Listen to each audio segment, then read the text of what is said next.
Good morning student. Online class में आपका स्वागत है। आज हम अपनी बीएड फर्स्ट ईयर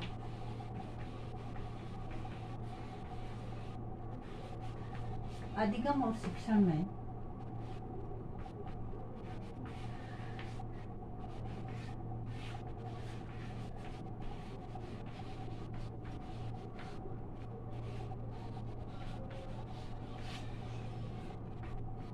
अधिगम और शिक्षण में पठन अयोग्यता प्रकरण जो चल रहा है,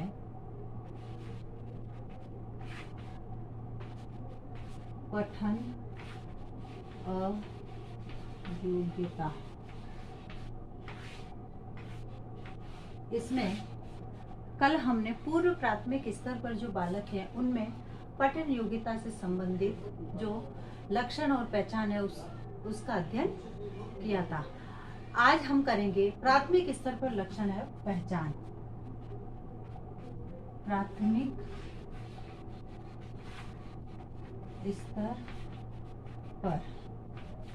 प्राथमिक स्तर पर पठन अयोग्यता वाले बालकों के लक्षण है पहचान। पूर्व प्राथमिक स्तर की बात, प्राथमिक स्तर पर भी इन बालकों में कुछ विशेष लक्षण पाए जाते हैं जिनके आधार पर इनको शिक्षक द्वारा पहचान कर उचित दिशा निर्देशन प्रदान किए जाते हैं। यानी जैसे पूर्व प्राथमिक स्तर पर इनमें जो अयोग्यताएं पाई जाती है, उसी के आधार पर प्राथमिक स्तर पर भी बच्चों में जो है कुछ ऐसे लक्षण और पहचान दिखाई देते हैं जिसका कि शिक्षक को उचित उन्हें पहचान कर उन्हें सही दिशा निर्देशन प्रदान करना होता है।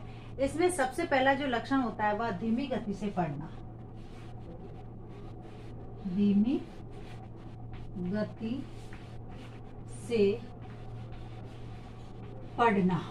अब इस प्रकार के जो बालक होते हैं पूर्व प्राथमिक स्तर पर प्राथमिक स्तर पर पठन अयोग्यता से ग्रसित बालक विषय वस्तु को धीमी गति से पढ़ते हैं, जो कि सामान्य बालकों की अपेक्षा कम होते हैं। यानी जिस प्रकार से सामान्य बालक होते हैं कक्षा में, उसी प्रकार से सामान्य बालकों की अपेक्षा में ये बालक जो है इनमें पठन अपने धीमी गति से पढ़ने की योग्यता होती है। यानी इनको ये पता ही नहीं रहता है कि किस रफ्तार में पढ़ना है, यानी विषय वस्तु को जो है वह सही तरह से नहीं पढ़ पाते हैं। उसके बाद है वर्तनी के ज्ञान का अभाव। वर्तनी के ज्ञान का अभाव।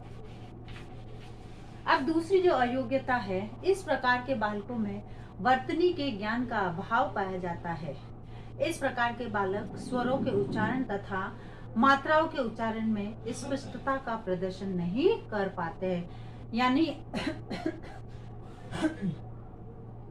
वर्तनी यानी जो भाषा है, उस भाषा में जो स्वर है उन स्वरों का उच्चारण ठीक ढंग से नहीं कर पाते हैं तथा उनका जो है स्पष्टता से प्रदर्शन भी नहीं कर पाते, क्योंकि जब इनमें वर्तनी के ज्ञान का अभाव होगा तो वह स्वरों को उचित ढंग से उनको बोल नहीं पाएंगे।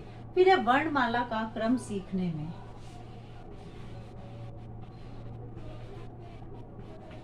वर्णमाला का क्रम सीखने में। अब जो तीसरा जो लक्षण है वह है इस प्रकार के छात्र वर्णमाला के क्रम सीखने में कठिनाई का अनुभव करते हैं। जैसे वर्णमाला का जैसे क्रम कैसे होता है, क ख ग घ ड़ ट ठ ड ढ ण त थ द ध न।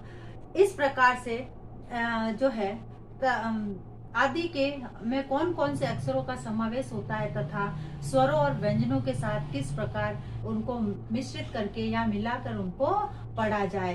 यानी वर्णमाला कौन सी अपनी क से ज्ञ तक, उस वर्णमाला को क्रम से सीखने में इनको कठिनाई होती है। यानी वह बीच बीच में से हो सकता है कि वर्णमाला के अक्षर भूल जाए और इन्हीं वर्णमाला के अक्षरों को किस प्रकार कौन कौन से अक्षरों के साथ इनको मिलाकर पढ़ना है वह नहीं कर पाते हैं। तो यानी शिक्षक को ऐसा होना चाहिए जो इनकी ये सभी प्रकार की कठिनाइयों को पहचान कर और इनका जो सही दिशा निर्देशन प्रदान कर सके। उसके बाद है मिश्रित शब्दों को पढ़ने में।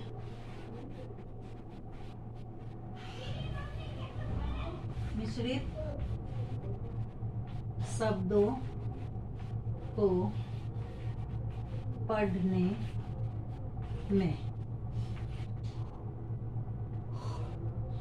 अब जो है इस प्रकार के बालक जो है मिश्रित शब्दों को पढ़ने में कठिनाई का अनुभव करते हैं, क्योंकि उनके शब्दों को मिश्रित रूप से पढ़ने में मात्रा उच्चारण नियमों का बोध नहीं होता है, या उनकी इंद्रियां उन शब्दों को आत्मसात या याद नहीं कर पाती है। जैसे कुछ शब्द ऐसे होते हैं, आशीर्वाद है, नमस्कार है, कंप्यूटर है, निर्मोही है। इस प्रकार के जो शब्द है, इन शब्दों को वो बालक नहीं पढ़ पाते हैं। यानी जब तक बालक जो है शिक्षक के साथ रहेगा तब तक तो वह उनको ठीक ढंग से पढ़ पाएगा, किंतु जैसे ही किसी और पेज पर या किसी और पार्ट में अगर इस प्रकार के शब्द आ जाते हैं तो वह उनको नहीं पढ़ पाता, उनको कठिनाई आती है।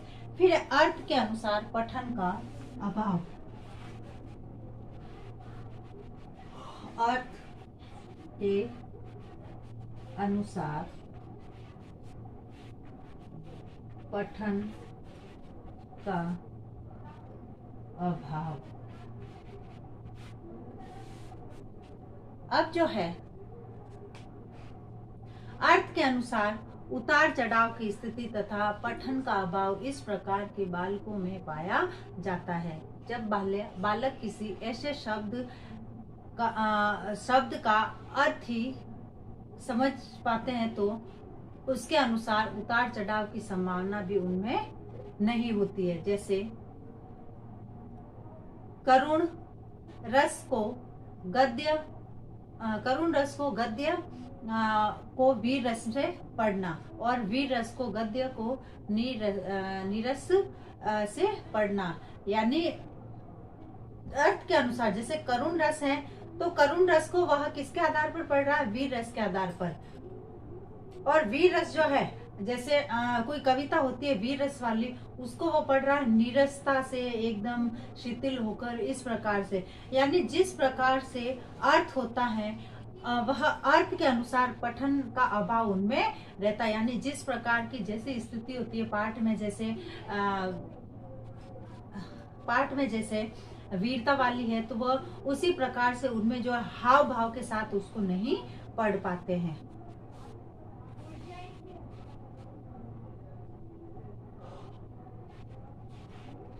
स्मृति का अभाव। स्मृति का अभाव। अब जो है इस प्रकार के बालकों में, पठन अयोग्यता वाले बालकों में स्मृति अभाव के कारण भी यह दोष पाया जाता है। यानी उनकी जो याददाश्त होती है वह उनको याद नहीं रहता है। जैसे बालक अपनी पाठ्य पुस्तक के एक पेज पर आशीर्वाद शब्द जो है शिक्षक के सहयोग से पढ़ लेता, अच्छी प्रकार से पढ़ लेता है, किंतु यदि वही शब्द दूसरे किसी पेज पर आ जाए तो वह उनको भूल जाता है या अपने आप उसको पढ़ नहीं पाता है। तो इस प्रकार जो है उनमें जो है स्मृति का अभाव पाया जाता है। यानी किसी भी शब्द को वह शिक्षक की सहायता से बोल लेते हैं, परंतु जब किसी अपने आप पढ़ने की बारी आती है तो वह उसको भूल जाते हैं। फिर है अक्षरों की पहचान में कठिनाई।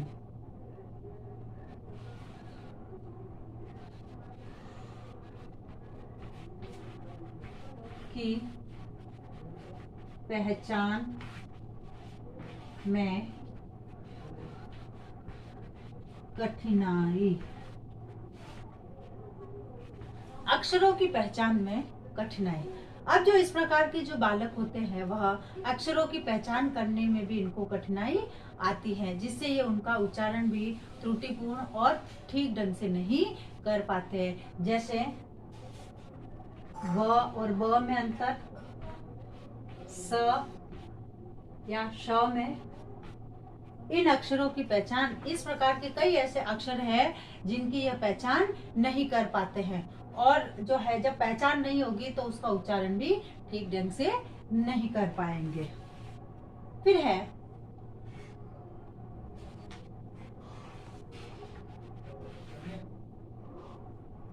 अपरिचित शब्दों के पठन में कठिनाई। अपरिचित शब्दों के पहचान में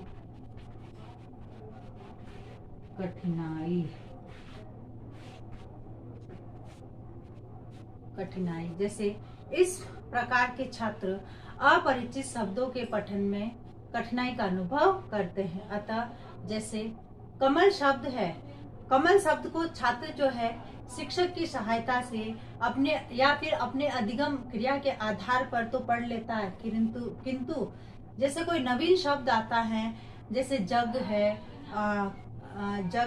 जगत है, इस प्रकार का यदि कोई शब्द आता है तो वह उसमें कठिनाई का अनुभव करता है। तो यानी इस प्रकार जो है अपरिचित, जो शिक्षक की सहायता से तो वह उन शब्दों को पढ़ लेता है, किंतु कुछ जो नहीं बताया जाता है वह उन शब्दों को पढ़ने में कठिनाई उत्पन्न होती है। तो इस प्रकार से जो है ये जो पठन अयोग्यता वाले जो बालक है, इनमें ये जो इनकी पहचान और लक्षण, इनकी जो पहचान है, इसी के आधार पर जो है हमें इनमें लक्षण दिखाई देते हैं, और शिक्षक का ये कर्तव्य बनता है कि ये जो सभी प्रकार की इनमें जो कठिनाई आती है, उन कठिनाइयों को देखते हुए उनको उसी प्रकार से उचित दिशा निर्देश प्रदान करे, तथा सही सलाह देने पर या फिर इन पर ध्यान देने पर जो है इनमें जो है ये पठन अयोग्यता में सुधार लाया जा सकता है। अब है आज का आपका गृह कार्य। प्राथमिक स्तर पर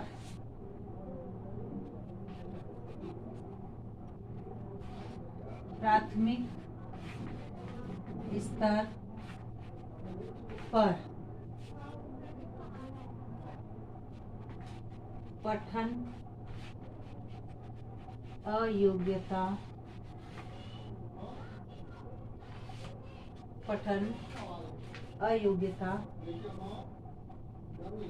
वाले